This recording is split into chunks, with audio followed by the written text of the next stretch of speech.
que je voulais faire étant petite, c'est institutrice. Et puis, je suis finalement passée à un métier de boulangère-pâtissière parce que j'aimais bien faire des pâtisseries à la maison et du coup, je voulais en faire mon métier.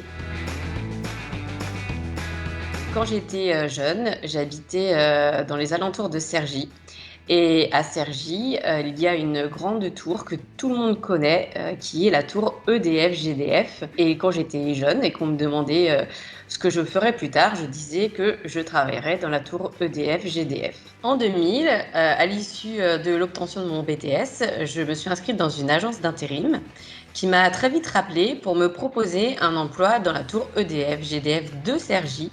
Et j'y ai vu comme un signe du destin et je me suis dit, banco, j'y vais.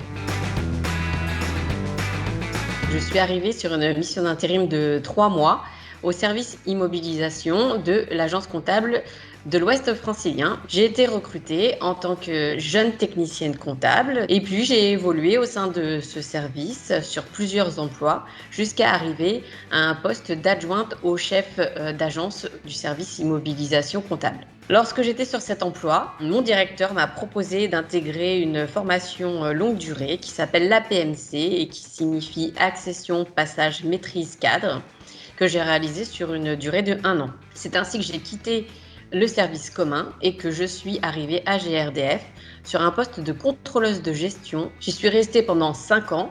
Et courant été 2020, j'ai rejoint la délégation travaux sur un poste de chargé de projet senior.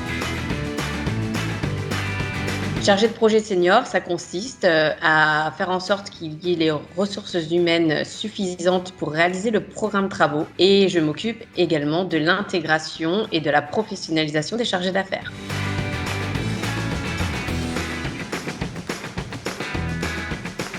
L'évolution à GRDF est une réalité. Je peux d'ailleurs témoigner de nombreuses évolutions professionnelles féminines réussies dans mon entourage à GRDF et que voilà, on peut se laisser porter par des opportunités d'évolution professionnelle au sein de son service, mais qu'il ne faut pas non plus hésiter à être maître de son parcours et de faire des choix en fonction de ses appétences, en fonction de ses envies professionnelles et personnelles. Ça fait déjà plus de 20 ans que j'ai passé dans l'entreprise, qui a beaucoup évolué, mais avec laquelle je partage toujours des valeurs, que j'ai eu l'occasion de croiser des managers qui ont cru en moi.